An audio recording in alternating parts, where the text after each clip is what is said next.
Welcome to Berlin, Germany for round 1 of the LEC Spring Split Playoffs. It starts here for our 6 playoff teams, where all eyes are set on taking the first League of Legends European Championship title. Hello everyone, I'm Sjokz, and taking over the show with me today is Vedius and Detective, the Vedius. Hello there, dear Sjokz. It is a pleasure to be here on this fine day. And it is a pleasure to have you, Detective. Now, later today, we will have Vitality and Fnatic squaring up in round 1 of the LEC Spring Playoffs. But first, in the last half of the split, we've seen surprising changes in the performances of many of our teams in the LEC. We put our best sleuth on the case, and here to present his findings is Detective, the Vedius. Well, naturally you would put a detective to solve these simple mysteries, Sjokz. First, we must look at Misfits. They failed to qualify for the LEC playoffs, and you might be wondering why. Well, I delved into the mystery and I found that the answer was quite simple. It was not a matter of a lack of skill. It was not a matter of a lack of talent. It was simply a matter of Moose, in fact, being an alien and stealing all of the powers from Misfits squad. I honestly can't believe that no one saw it sooner. Anyway, up next is Fnatic. Isn't it rather odd that in the second half of the split they just started winning? This resurgence just suddenly came out of nowhere. You might be thinking, ooh, they found synergy. They found the teamwork that they needed in order to find success. And that is why you're not a detective. The real answer is Basil Fnatic tea. They put it in their drinks and suddenly they feel revitalized. They feel refreshed. It is exactly what they need to find those wins and find that success. And honestly, it tastes rather lovely. You should give it a try. Anyway, up next we have G2, our final mystery of the day.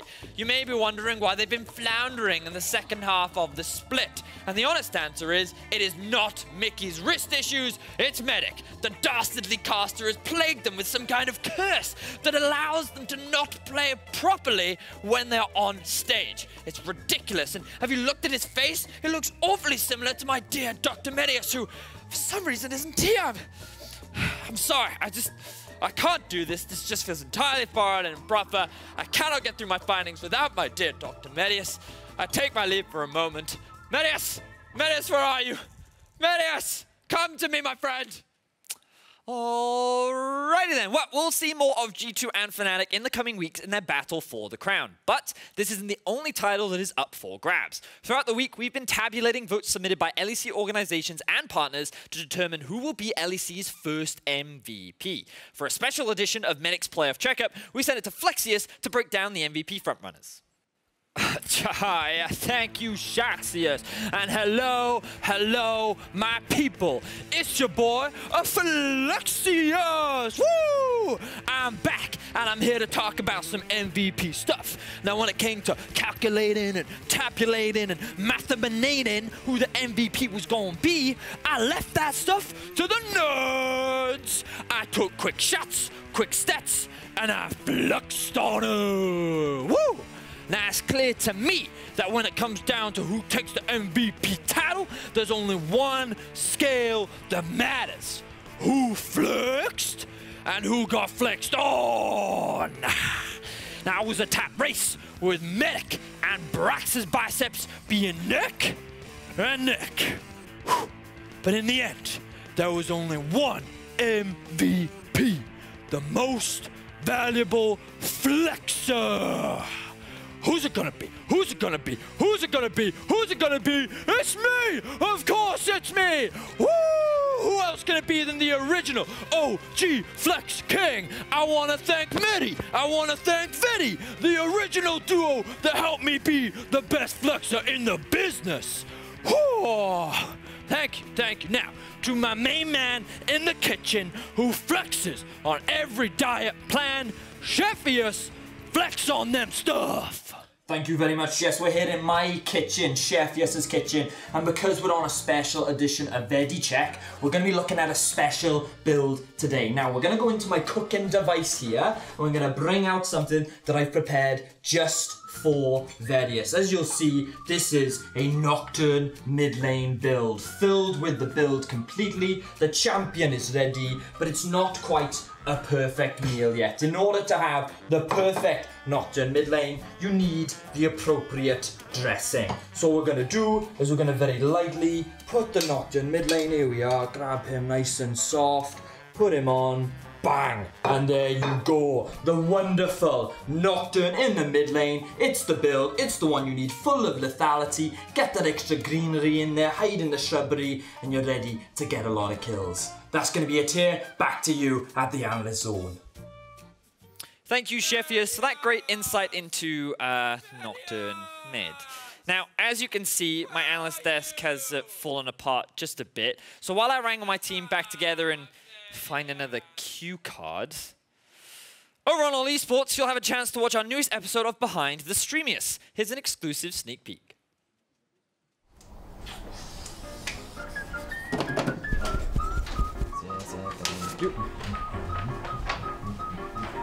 Hey everyone, I'd really like your attention for a real quick minute. I just want to pitch a new idea. I put a lot of thought and effort into it, and I think it's gonna revolutionize ReadyCheck. It's called VediCheck.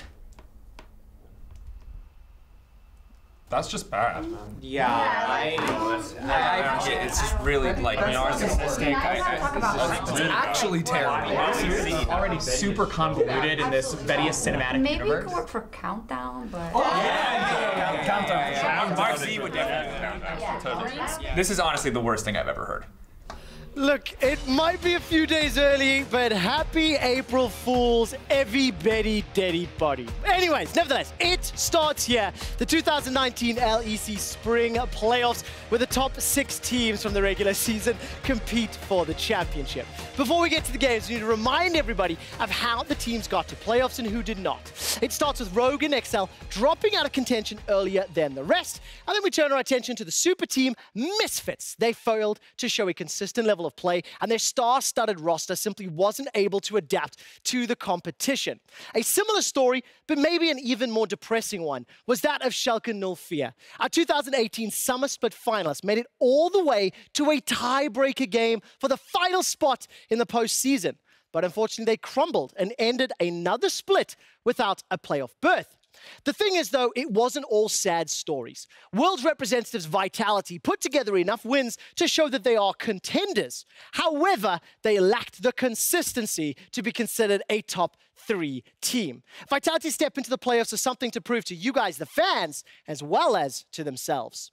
The former champions G2 Esports made the biggest roster moves of the preseason. They secured Caps in the mid lane, they had Perks role swap to the bot lane, and this powerhouse of European talent locked in the first seed and a guaranteed seat at Rotterdam. But they need to shake off the losses from the second half of the split and return to their earlier form to truly take the title back.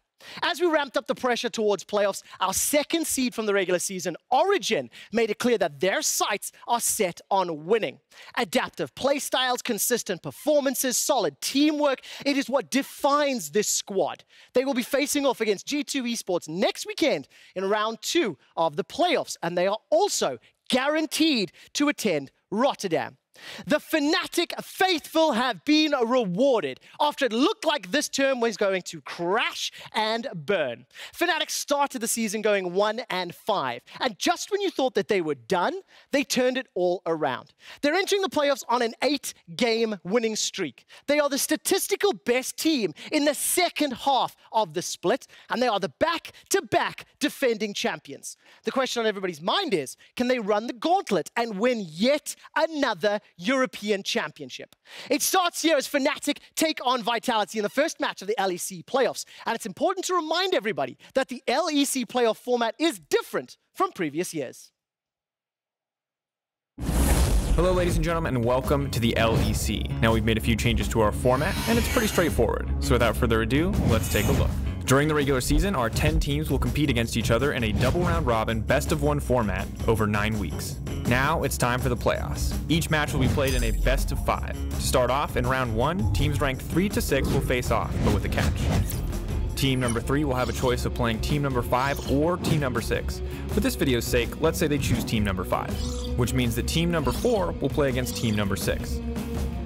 In round 2, not only do we get the winners from the previous week fighting it out, but also get to see 2 juggernauts in team number 1 taking on team number 2.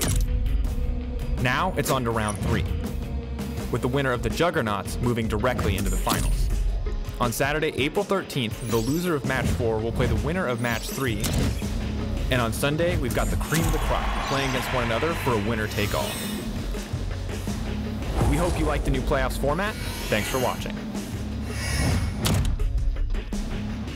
Well, that was a good breakdown of the new playoff format. My name is Sjokz supporter here with Andrew Vedius Day, and our special guest for the next 2 days, Martin Deficio, Lunge. The band's back together. I'm actually very, very happy that you both are opening up the playoffs here. I'm happy we have like 10 different kinds of Vedius. I'm not even sure which one it is. It's the OG, my friend. That's the OG one. We one. worked together all of last year. The original Prediction King. That's true. I leave for one split and Twitter wins the prediction game. I don't know what's going on. I'm disappointed. Yeah, we need you back. You need to take over. Also, I'm just, I can't stand that Sjokz has looked better in that dress.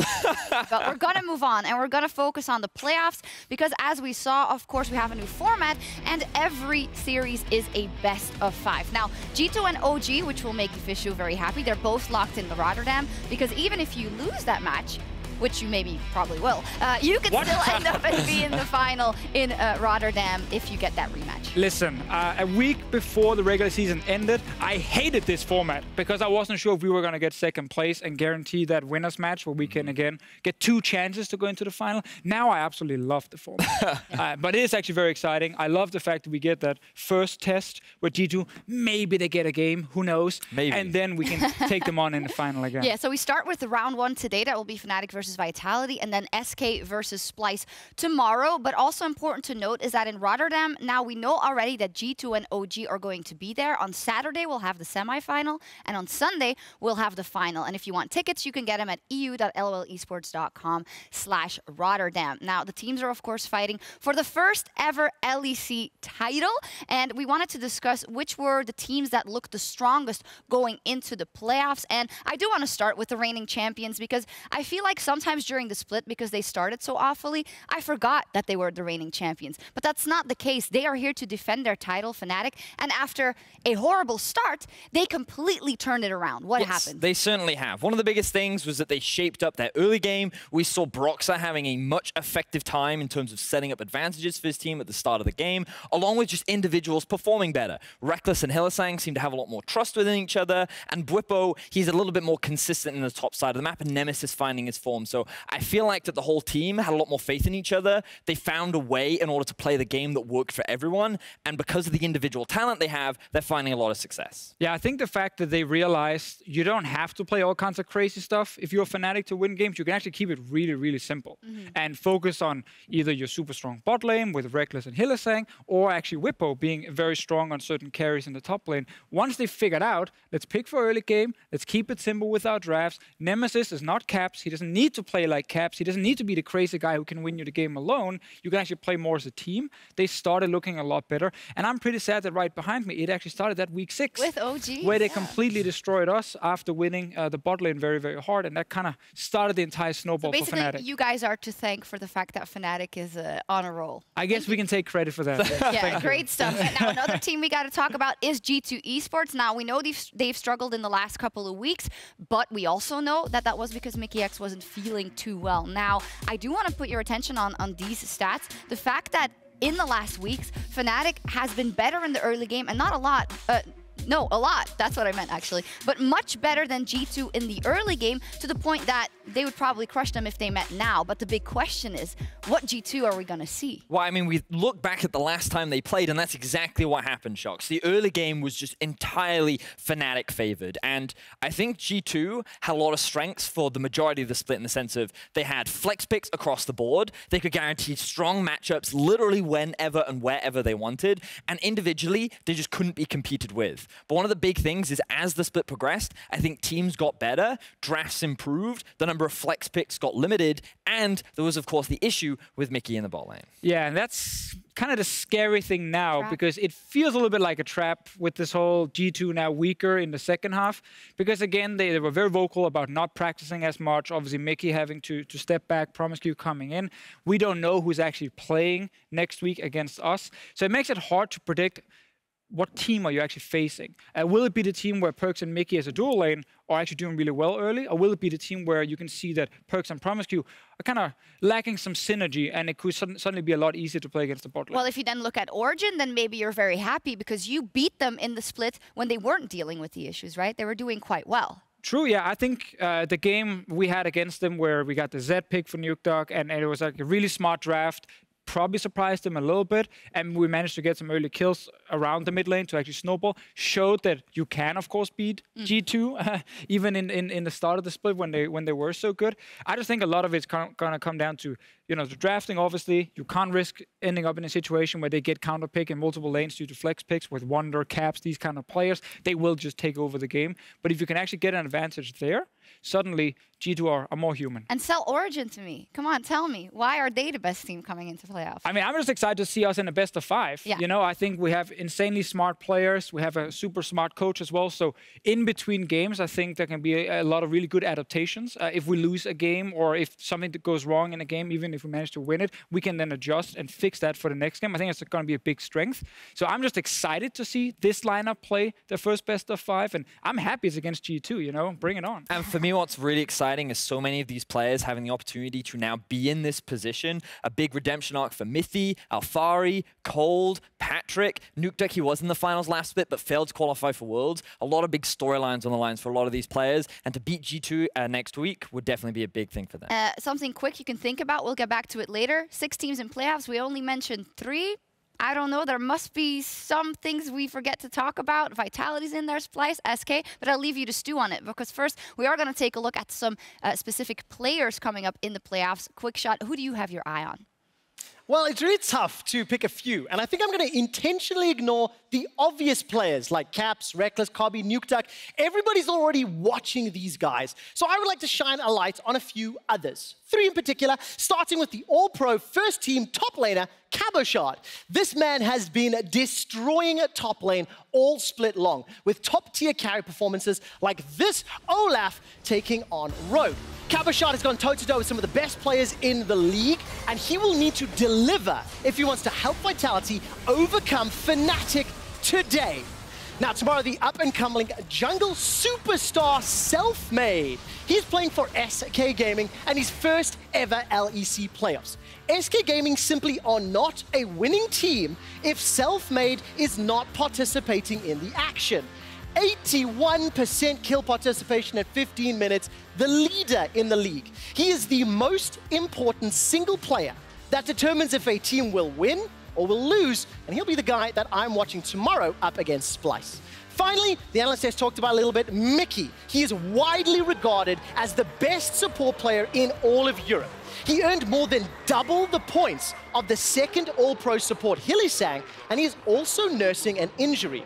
Mickey was subbed out of G2's Week 9 roster to rest, to recuperate, and he needs to come back in form if he wants to help Perkz and G2 win the trophy that they lost to Fnatic. Remember that G2 Esports take on Origin next weekend in the second round of playoffs. I can't wait to see all the teams leave everything out on the Rift, Sjokz. Yeah, I agree, of course, and that's why actually I asked the question before we went over to Quickshot. It's so easy to talk about Fnatic, defending champions, G2 who crushed it, Origin because they have Deficio, but there's 3 other teams in those playoffs. Are we forgetting to talk about that, or do you realistically think it is a 3-horse race? So I think that when it comes to battling for the title, to me it feels very much like a 3-horse race. I think something that Deficio and I were talking a lot about earlier on before the show was that individually, I think a lot of the teams can't actually stack up to some of the top teams that we currently have, but also just in their teamwork, either a single member is shining that's helping carry them through, and that means that there's big weaknesses in the 5-man unit that can often be exploited. Yeah, well, when you say dark horse, I think about Vitality more often than not, and Fnatic is up versus Vitality here in our very first match in best of 5, and this is what makes it so interesting. 2 very good stories. Fnatic, we've seen them lifting the trophy twice last year. Today, or this year, it was more up and down, but they can be proud of what they achieved, and they will not want to lose that throne. I mean, I think last year, every single European fan would always talk about Fnatic. You know, they win both splits, they competed at MSI, they compete at Worlds, make it all the way to the final. Like, everything worked for Fnatic last year. So obviously when you have this start to the new split without caps and you start seeing them lose games, everyone gets really concerned all of a sudden. But I'm actually very happy that this team has managed to find a correct playstyle for them and are now bouncing back and looking like one of the favorites again, because this is Europe.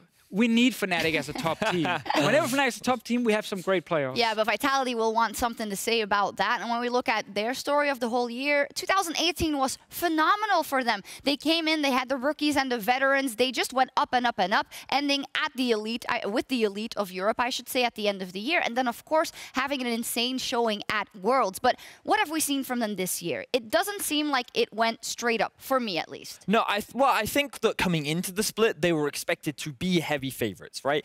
They only changed a single member in Mowgli. Many consider that to be an upgrade. Former FLICKR Freaks member, while they did qualify for Worlds, didn't have the best success, but still optimistic around their chances. And even Yamato was coming into the split saying, there's no reason why we shouldn't achieve more than what we did last year. It should be finals, guaranteed. And they started off the split very strong, but as the split progressed and the meta kind of shifted, it felt like Vitality started to struggle. I also think there's more teams this split with better rosters, like stacked rosters where individually Vitality not getting the upper hand like they did maybe last year against a lot of the teams in Europe. So you're no longer winning games based on individual skill or just like pure aggression where you surprise people. Teams now know how you play, and they can match your different players in all the different lanes. So Vitality kind of need to find something new that they can actually hold on to and use to win games against at least the best teams. Would you say, do you think or do you suspect that that quality they had last year to sometimes beat the best in the world, like at Worlds, is that still there? And could that come out these playoffs?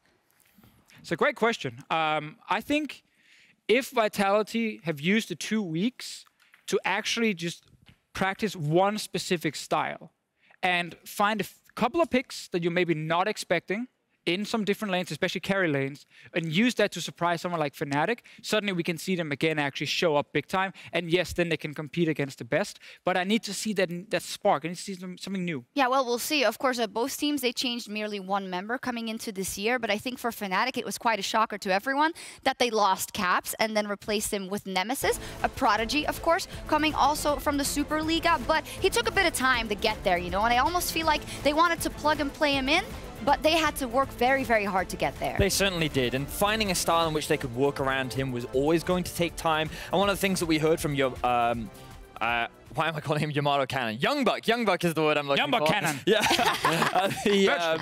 We heard words from Youngbuck where he came into the split very overconfident. And he felt like not much work needed to be done. But as the split progressed, he realized that they needed to change how they approach the game. They needed to train how they practice. And I feel like now they are much more of a cohesive unit. And we're seeing a return to form for many of those star players. Yeah, and when it comes to those best of fives, of course, we can trust on both Yamato Cannon and Youngbuck to bring that whole bag of tricks and strategies. And for Fnatic, there's one specific strategy that could give them a flying start, and Medic's going to break it down for you.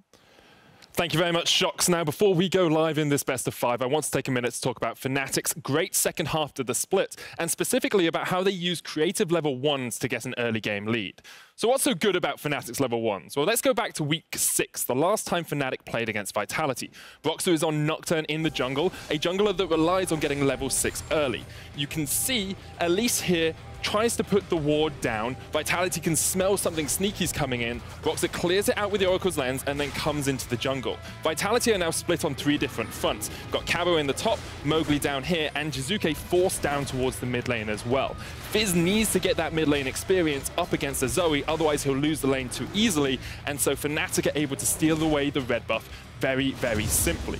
Usually, this would lead to vertical jungling. You'd split the map down the middle, Broxah would get the top half, and Mowgli would get the bottom half. But what happens in this case is Fnatic use the fact they have push in the mid lane with the Zoe, and the fact that Broxah can come down to this bottom side scuttle very quickly to make sure that they stop Mowgli getting onto the other side of the map.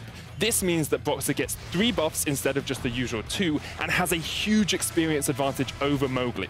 So what this also does is it makes Mowgli very easy to track in the early game. You know there are limited camps he can take in his jungle, and it means that even if you don't have vision on him, Fnatic can actually predict where Mowgli's going to be pretty easy. Well, I've shown you how it works, but why is this so important in the matchup?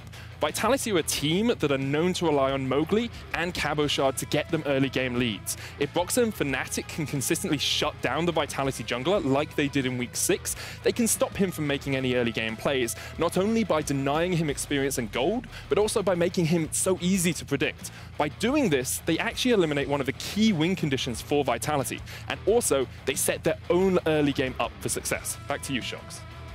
Thank you very much. Indeed, yeah, we know about Fnatic. They love those level 1 strategies, but I also found it very interesting that Medic pointed out that they couldn't do that versus Vitality because Mowgli often does the same thing. And I know we were talking about this beforehand. He's a bit predictable at times when it comes to his pathing. Yeah, and also just his playstyle is extremely focused on trying to find the enemy jungler and like invade him and see if you can duel him 1v1 while they try and have some push in mid and top lane.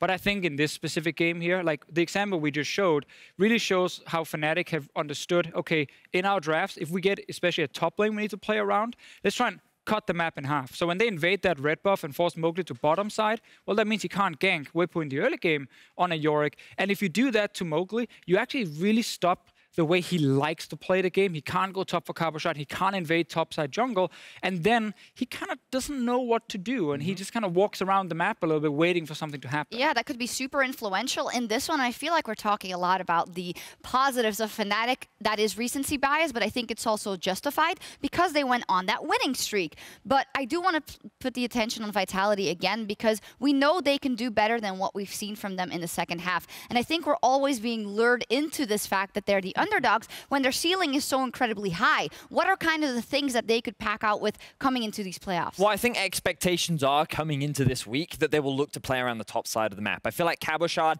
has been the best performing player on this roster. It feels like that this is the lane that Mowgli is used to playing around. And I just feel like that for Vitality, one of the best ways in which they can gain advantages and have reliably done so is to just set up the all-pro top laner from this split for success. Yeah, and I think it starts in the draft. First of all, Cabochard plays so many different things. He was the guy who introduced Lucian top lane back in the day. Like, he's not afraid of pulling out these crazy counter picks. And if you're actually drafting for him with some flex picks where you might move it to jungle if it's a bad matchup for him, or you take a top to surprise someone like Whippo, who likes to overextend, who likes to play aggressive, you are suddenly finding an easy lane to gank. But I also think, if you look at Vitality as a team, while we can talk about the great things that Cabochard can do, I think this matchup is actually won by some of the weaker lanes who struggle a little bit the last few weeks, really stepping up. Bot lane, if you're picking a 50-50 matchup and you're trying to perma-gank top, then Jack Troll and Attila, they cannot make mistakes and fall behind. They have to hold their own against Reckless, Hylissang, probably Broxah, probably Nemesis as well. So it's not easy, but they need that bot lane to be stable if they're going to play heavy to top side. And they then also need that top side to become Super Saiyan today. Of course. Is it a right way to TLDR that Cabochard can win you the game? He would never lose you the game. Whippo can win you the game, but he damn well also can lose you a game. I think in the second half, Whippo has become a lot more consistent and that he's less likely to do that. But I definitely do agree that he has a point at which he likes to win his lane and he likes to play confidently. But I think that now he has a lot more trust in his teammates. That he shows a lot more respect to his opponents. And I hope coming today, he shows that respect to Cabochard. But then there's the pride point. Now it's the playoffs. You know, he might say, listen, I know Reckless can carry this game because he's winning his bot lane. But Cabochard was voted the best top laner in Europe. For a reason. Let's see if we can beat him 1v1. Yeah, and you know what? I'm going to give you guys at home also the choice because one of these top laners will be featured in our POV stream on twitch.tv/riotgames2. And you guys can choose which one. Spam in chat, Cabochard or Whippo. And then that's the person we will look at the POV stream for this entire best of 5. And now, le moment suprême, the predictions. Let's take a look. Let's see if we're surprised at all. All Fnatic, including the fan Still got vote. an XX there, Deficio. Yeah. I put 3-0. 3-0. Apparently we couldn't write that. It was like, no, we can't do That's this. too harsh for You're Vitality. voting the same as the fans. Perhaps you've lost your mojo and need to rely on help. Or maybe my votes all split long has actually been the fan votes. And that's why the fan vote has been winning. 3-0 Fnatic. Yeah, 3-0 Fnatic, very convincing. Why is it that the reigning champions aren't going to drop the ball here? Well, I'm 3-1 for Fnatic personally, because I think the one thing about Vitality, something you've said before, they have a very high ceiling. And I think that in a best of 5, they have the ability to showcase it, and they can beat the best in the world. But that lack of consistency is what means that I don't think they're going to take a win against Fnatic. Yeah, and because of that, I think this is going to be a super high best of 5 to kick the playoffs off with, to see where Vitality can go and to see if Fnatic, the reigning champions, can keep their winning streak going. We're kicking off the very first LEC playoffs with a bang as the 7-time champions go up against Vitality, a team looking to conquer the odds yet again. I lived more in these 3 years than I lived in my entire life. My family, well, never agreed to anything like this. I just left my house to chase my dream. Probably the hardest decision in my life.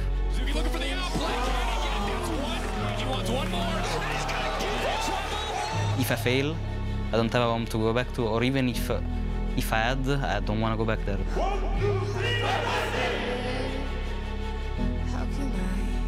My parents always had this idea on their minds. I want my son to be an engineer, I want my son to be a doctor. I basically ignoring every single one and did what I did best. Everybody turned their back on me, even my family. From there on, I just kept grinding and grinding against all odds. Here we are.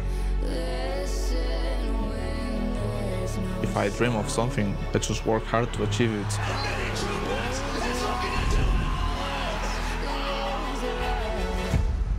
If that fails, then I don't have anything else. Joey came up to me and he told me, as his hand was broken, he can't play. You're playing semi-finals and finals. Felt like that opportunity was not something I worked for. So the way I got rid of that feeling was just by being cocky. I think I'm good enough at the game, and I'm going to play my game, and I'm going to show everyone that I am good enough. By the damage hasn't come out yet. My time in Elements was the worst period of my career, and I was really lucky to get a second chance in Fnatic again. Only Reckless remains. So Fnatic will take this win and deny playoffs from Elements and Reckless. 2015 was like a restart for me in my career because I didn't really have this safety anymore. I actually needed to step up and show that I was where I deserved to be. If we actually managed to win against the team that went to World Finals, we're just no match for the other teams. Oh my! Just deliver it to him! Almost takes down upset. Until it does it. Picks up the kill. Can Reckless do enough? No, a great call of duet and stuff. Jisuke lands it on 3 again, and they're just going to turn it around. The jump onto the backline, Fnatic get cleaned off the face of Summoners ripped by Vitality. 2019, it started off pretty grim. We all had high expectations. Went into the losing, got smashed by G2, lost to SK again. Even if you only change one player, it's still a huge deal, and we didn't really, at least in my eyes, take it as one. The biggest thing that changed is the trust. And then once the trust came, we became teammates.